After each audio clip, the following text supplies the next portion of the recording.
হেই জেনপাস Yuji 2025 aspirant, তোমাদের জন্য অত্যন্ত গুরুত্বপূর্ণ একটা আপডেট। সেটা হলো তোমাদের যে 2025-এর জেনপাসের এক্সামিনেশন, সেই এক্সামের মডেল অ্যান্সার কি তা ইতিমধ্যেই পাবলিশ করে দিয়েছে West Bengal joint entrance examination board, অর্থাৎ ডাব্লিউবিজেই বোর্ড। তো তোমরা তোমাদের সেট অনুযায়ী তোমরা চেক করে নাও যে মডেল অ্যান্সার কি এর সাথে মেলাও, কিরকম কি মার্কস তোমাদের আসছে। কারণ এতদিন পর্যন্ত তোমরা যেখান থেকে মার্কস ক্যালকুলেট করেছিলে সেগুলো কোনো না কোনো অর্গানাইজেশনের বা কোনো না কোনো কোচিং সেন্টারের অ্যান্সার কি হিসাবে মিলিয়েছিলে, বাট বোর্ড থেকে কি অ্যান্সার দিচ্ছে মোটামুটি সিমিলারই থাকবে প্রায় ম্যাক্সিমামটাই। কিছু কিছু কোয়েশ্চেন্সের হয়তো এধার ওধার থাকবে, কিছু কিছু কোয়েশ্চেন্স হয়তো বোর্ডের যে অ্যান্সার কি সেখানে হয়তো ভুলও থাকতে পারে।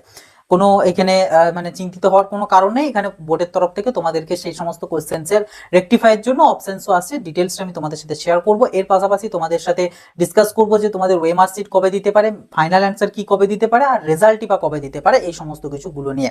ওকে, তো ভিডিওটা সবার সাথে শেয়ার করে দিও যাতে প্রত্যেকের কাছে ইনফরমেশনগুলো পৌঁছাতে পারে। ভিডিওটা ভালো লাগলে একটা লাইক করে দিও, চ্যানেলটাই যদি নতুন হয়ে থাকো অতি অবশ্যই কিন্তু সাবস্ক্রাইব করে রাখবে, কারণ পরবর্তীতে JENPAS regarding each and every update during counselling, each and every help and support সব কিন্তু কিছু এখান থেকে কিন্তু তোমরা পেয়ে যাবে। তো অবশ্যই কিন্তু চ্যানেলটাকে সাবস্ক্রাইব করে নোটিফিকেশনে ক্লিক করে অলে সেট করে রাখবে। আর যে সমস্ত ছাত্রছাত্রীরা এখনো পর্যন্ত আমাদের হোয়াটসঅ্যাপ চ্যানেলটাতে এবং হোয়াটসঅ্যাপ গ্রুপটা, যে গ্রুপেতে আমাদের জেনপাসের রিগার্ডিং আলোচনা করা হয়, তো সেই গ্রুপেতে যারা জয়েন হয়নি অতি অবশ্যই জয়েন হয়ে যাবে, লিঙ্ক ভিডিও ডেসক্রিপশন বক্সে দিয়ে রেখেছি। দেখো, তোমাদের জেনপাস ইউজির যে এক্সামিনেশন তা হয়েছিল হচ্ছে 18ই অক্টোবর, ঠিক আছে, 18ই অক্টোবর। এবং এটা আমরা প্রত্যেককেই প্রেডিক্ট করেছিলাম যে এই অক্টোবর মাসের মধ্যেই তোমাদের কিন্তু যে মডেল অ্যান্সার কি, সেই মডেল অ্যান্সার কি তোমাদের দিয়ে দেওয়া হবে। কিন্তু এতটাও যে তাড়াতাড়ি দিয়ে দেওয়া হবে বা দিয়ে দেবে ভাবা যায়নি। ভাবা হয়েছিল যে হয়তো শেষের দিক হয়তো হয়ে যেতে পারে, কিন্তু যাই হোক তোমাদের আজকে অর্থাৎ 24শে অক্টোবর, ঠিক আছে, 24শে অক্টোবর মানে মোটামুটি 6 দিনের মাথায় তোমাদের কিন্তু মডেল অ্যান্সার কি বোর্ডের তরফ থেকে প্রকাশ করে দেওয়া হয়েছে। এবং এখানে যেটা বিষয় সেটা হচ্ছে তোমাদের এই যে অ্যান্সার কি দিয়েছে, তোমাদের প্রত্যেকটা পেপার যে সেট আছে না, পেপার ওয়ানের set A, set B, set C, set D. এবার এই যে পেপার সেট এগুলো কিভাবে পাবে সেটাও তোমাদেরকে আমি একটু জানিয়ে দিই। সেটা হচ্ছে স্ক্রিনে দেখো আমি একটা ইমেজ দিচ্ছি। এখানেতে পেপার ওয়ানের রেসপেক্টে কি সিম্বল রিপ্রেজেন্ট করছে, মানে কোন সিম্বলটা পেপার ওয়ানের এ সেটটাকে রিপ্রেজেন্ট করছে বলা আছে, বি সেটটা কোন সিম্বল রিপ্রেজেন্ট করছে বলা আছে। দেখো ন্যাচারালি আমার যতদূর মনে পড়ছে সেট এটা এরকম টাইপের সিম্বল সেট আমাদের রিপ্রেজেন্ট করছে, বিটা এরকম, সিটা হচ্ছে ওয়াটার ড্রপ টাইপের, এবং ডিটা হচ্ছে বোধহয় সার্কেল। তো এটা হচ্ছে পেপার ওয়ান, আমি স্ক্রিনে দিয়ে দিচ্ছি ছবিটা, এইটা হচ্ছে সেট। এবার এই যে সিম্বলটা, এই সিম্বলটা তোমরা কোথায় পাবে? সিম্বলটা পাবে হচ্ছে তোমরা তোমাদের কোশ্চেন্স পেপারে পেজ নম্বর 5, ঠিক আছে, পেজ নম্বর 5-এ যাও। পেজ নাম্বার 5-এ যাওয়ার পরে এই যে কোশ্চেন্স পেপারের একদম নিচের দিকের এই যে সেকশনটাতে এইখানটা করে তোমাদের সিম্বলটা তোমরা পেয়ে যাবে। তো সেই সিম্বলটার রেসপেক্টে কোন সেট সেটা জানবে তোমার সেট। যদি কারোর এখানে চৌকো বক্স থাকে তার মানে জানবে তোমার হচ্ছে সেটের নেম পেপার বি, ঠিক আছে, মানে পেপার সেট বি। তো তুমি বি এর এগেনস্টে তুমি তোমার যে মডেল অ্যান্সার কি সেটা তুমি চেক করবে। ওকে, তো সিম্বল পেয়ে গেলে এবার যদি দেখো যে কোনো তোমার কোশ্চেন পেপার হিসাবে যে তোমার আর কি কোশ্চেন নাম্বারের যে অপশনসটা ঠিক হওয়ার কথা কিন্তু সেটা ঠিক নয়, ওখানে বোর্ডের মডেল অ্যান্সার কিতে অন্য কিছু অপশনস দিয়েছে, সেটা ভুল। তো সেই ক্ষেত্রে তোমাদের কাছে অপশনস আছে কোশ্চেন যে অ্যান্সারটা সেটাকে চ্যালেঞ্জ করা। চ্যালেঞ্জের জন্য তোমাদের যেটা লাগবে সেটা হচ্ছে পার কোশ্চেন 500 রুপিস করে তোমাদেরকে পে করতে হবে। ধরো 5টা কোশ্চেন্সে তোমার এরকম মনে হচ্ছে যে এগুলো ভুল অ্যান্সার দেওয়া হয়েছে বোর্ডের তরফ থেকে, তো 5টা অ্যান্সার মানে 5 5 25, টোটাল তোমাকে 2500 টাকা লাগবে তোমার ওই 5টা কোশ্চেন্সকে চ্যালেঞ্জ করার জন্য। এবার চ্যালেঞ্জ করার পর কি বোর্ডের এন্ড থেকে সেই অপশনটাকে ঠিক করা হবে? দেখো এটার কোনো নিশ্চয়তা নেই। তুমি যে যে কোশ্চেন্সের চ্যালেঞ্জ করলে, এবার এখানে তো ধরো শুধু তুমি করছো না, অল ওভার ওয়েস্ট বেঙ্গলে প্রত্যেকের কাছে অপশনস থাকছে, বা যে বা যারা চাইবে করতে পারে, বা যতগুলো কোশ্চেন্সের তাদের কাছে অ্যান্সার মানে চ্যালেঞ্জ এসেছে সেই কোশ্চেন্সগুলোকে তারা রিভেরিফাই করবে তাদের টিমের তরফ থেকে। ভেরিফাই করে যদি দেখে যে হ্যাঁ এটা ভুল দেওয়া হয়েছিল, তো সেটাকে রেকটিফাই করে তারা ফাইনাল অ্যান্সার কিতে ওটাকে আপডেট করে দেবে। আর যেগুলো দেখবে যে না এটা ভুল নয়, এটা এটাই হবে, তো সেক্ষেত্রে সেটাই অ্যাজ ইট ইজ থেকে যাবে ফাইনাল অ্যান্সার কিতে। ওকে, তবে এখানে আমি তোমাদের বলবো মোটামুটি এটা দেখা গিয়েছে প্রত্যেক বছরই কিন্তু যে কোনো এক্সামের ক্ষেত্রে মানে আমাদের ডাব্লিউবিজি বোর্ডের আন্ডার কিছু না কিছু ভুল থাকবে। এখানে অনেকটা বলতে পারো এই যে 500 রুপিস আর কি, বুঝতেই পারছো ওয়েস্ট বেঙ্গল। তো যাই হোক বেশি কিছু বলবো না, তো থাকে।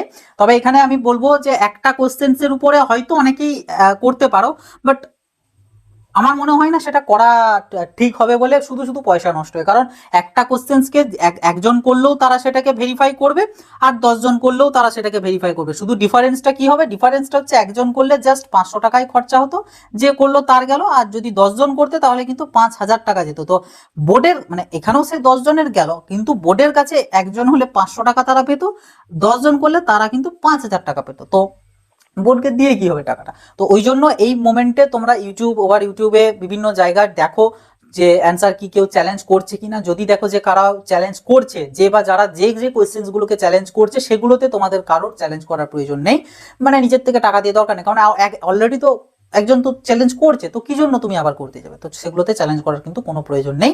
যদি দেখো যে তারা যেগুলো চ্যালেঞ্জ করছে এর বাইরেও কিছু কোশ্চেন তোমার কনফিউজড লাগছে, যেটাকে তুমি চ্যালেঞ্জ করতে চাইছো, তখন শুধুমাত্র সেটার জন্য তুমি চ্যালেঞ্জ করতে পারো, এবং পার কোশ্চেন 500 রুপিস করে তোমাকে দিতে হবে। তবে চ্যালেঞ্জের জন্য যেদিন খুশি করলে চলবে না, তোমাদের 25 অক্টোবর রাত্রি 11:59 মধ্যে তোমাদেরকে কিন্তু চ্যালেঞ্জটা করতে হবে, ঠিক আছে। তারপর আর চ্যালেঞ্জ অ্যাকসেপ্ট করা হবে না, হয়ে গেল।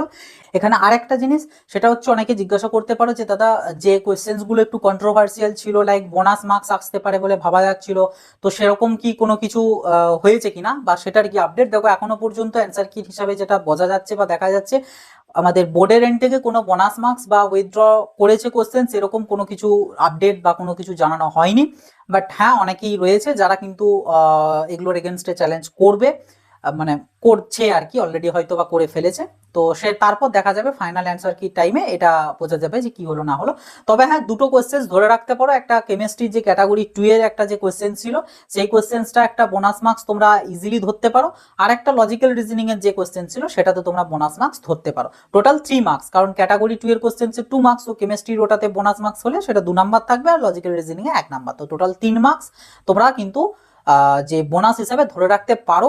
দেখা যাক চ্যালেঞ্জারে যারা যারা করার তারা করবে, করার পর আপাতত ফাইনাল অ্যান্সার কির দিকে নজর থাকবে যে ফাইনাল অ্যান্সার কির টাইমে কি হয়। এরপরে তোমাদের নেক্সট ইভেন্ট কি আছে, নেক্সট ইভেন্ট হচ্ছে ওএমআর রেসপন্সটা তোমাদেরকে দেখানো। তো এই ওএমআর রেসপন্স কবে দিতে পারে, দেখো যেহেতু এটা এত দ্রুত দিয়ে দিয়েছে, সেহেতু এই অক্টোবরের মধ্যেই তোমাদের ওএমআর রেসপন্স দিয়ে দেবে। এবং যদি এক্সপেক্টেড ডেট বলো, 25 তারিখ আমাদের চ্যালেঞ্জ রেসপন্স, আমাদের চ্যালেঞ্জগুলো অ্যাকসেপ্ট করার লাস্ট ডেট দেওয়া আছে 25 তারিখ। তো মোটামুটি 26-27 বার দিয়ে 28 বা 29 অক্টোবর ধরে রেখো, তোমাদের কিন্তু যে ওএমআর রেসপন্স, সেই ওএমআর রেসপন্স কিন্তু দিয়ে দেওয়া হবে। মানে তোমাদের যে ওএমআর সিটটা, যে ওএমআর সিটে তুমি পরীক্ষা দিয়েছো, সেই ওএমআর সিটটাই বোর্ডের তরফ থেকে আপলোড করে দেওয়া হবে। তুমি তোমার পোর্টালে আইডি পাসওয়ার্ড দিয়ে লগ ইন করে তুমি ওএমআরটা দেখে নিতে পারবে, ওকে। তো ওএমআর সিট গেল। এরপর আছে হচ্ছে ফাইনাল অ্যান্সার কি। ফাইনাল অ্যান্সার কি ধরে নাও অক্টোবরে আসবে না, এটুকু কনফার্ম ধরে রাখতে পারো। মোটামুটি 99% সম্ভাবনা অক্টোবরে আসছে না। এটা নভেম্বরের মোটামুটি ধরে রেখো 2 বা 3 তারিখের নাগাদ করে ফাইনাল অ্যান্সার কি দিতে পারে, এবং 5ই নভেম্বর থেকে 7ই নভেম্বরের মধ্যে কিন্তু তোমাদের রেজাল্ট পর্যন্ত পাবলিশ হয়ে যাবে আশা করছি। এবং তোমাদের যে কাউন্সেলিং, সেটা অ্যারাউন্ড 10th নভেম্বর থেকে শুরু হয়ে যেতে পারে, যেটা ওই 28-29 নভেম্বরের মধ্যে কমপ্লিট হয়ে যাবে। কারণ আমাদের আইএমসি থেকে একটা নোটিশ দিয়েছে সম্ভবত গতকাল বা গত পরশুদিন, সেখানে বলা হয়েছে যে 31 অক্টোবর পর্যন্ত যে ডেট দেওয়া ছিল, আমাদের ডেডলাইন দেওয়া ছিল অ্যাডমিশন কমপ্লিট করানোর জন্য নার্সিং ফিল্ডে, তো সেটা কিন্তু এক্সটেন্ড করে 30 নভেম্বর পর্যন্ত বাড়ানো হয়েছে। এবং স্ট্রিক্টলি বলা আছে এরপরে কিন্তু নেওয়া যাবে না। তো 30 নভেম্বরের মধ্যে তোমাদের জেনপাস ইউজির কাউন্সেলিং এবং as well as ANM GNM এরও কাউন্সেলিং আশা করছি কমপ্লিট করতে হবে তাদেরকে। তো সেই জন্য এত দ্রুত কিন্তু সমস্ত কাজকর্ম চলবে। এএনএম জিএনএম এরও ধরে রাখো মডেল অ্যান্সার কি কালকের দিক করে পাবলিশ করে দিতে পারে, এবং প্রত্যেকটা ডেটেরই একদিন পর করে করে এএনএম জিএনএম এর ইভেন্টগুলোকে তোমরা ধরতে পারো। তো এই হচ্ছে ওভারঅল জেনপাস ইউজি 2025 এর একটা গুরুত্বপূর্ণ আপডেট তোমাদের জন্য। আশা করছি আপডেটটা তোমাদের কাজে আসবে। ভিডিওটা সবার সাথে শেয়ার করে দিও। চ্যানেলটাই নতুন হয়ে থাকলে সাবস্ক্রাইব করে নোটিফিকেশনটা ক্লিক করে অলাতে সেট করে রাখো। আর কোনো ডাউট কোয়েরিজ থেকে থাকলে কমেন্ট বক্সে লিখে যান। আর আমাদের হোয়াটসঅ্যাপ গ্রুপটাতে যারা জয়েন হন অতি অবশ্যই জয়েন হয়ে যাবে, ওকে। তো চলো আসি, আবার দেখা হবে নতুন একটা ভিডিওতে। সকলে ভালো থাকবে, সুস্থ থাকবে।